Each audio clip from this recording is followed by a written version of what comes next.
Тіршілікте теңдесі жоқ, жүрек аппақ, жаны нұр, жер бетінің бар ғажабы, әйелдер ғой бәрібір.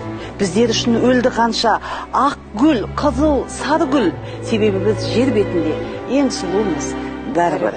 Мына 5 күн дүниенің шындығында мәні біз, сол үшінде тек бақытқа лайықтымыз бәріміз.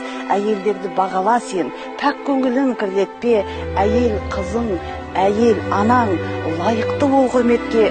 Әйел сенің қарындасың, әйел сенің әпкең де.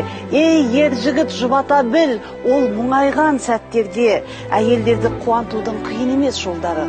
1-2 айда, 1-2 рет гүл сыйласаң болғаны, жылы-жылы сөздер айтып, әйелге бөл, уақыт көп. Әйел жылап жүрген үйде еркектерге бақыт жоқ. Еркектердің өмірінің әні, сәні, мәні біз, сол үшін де тек бақытқа лайықтымыз бәріміз.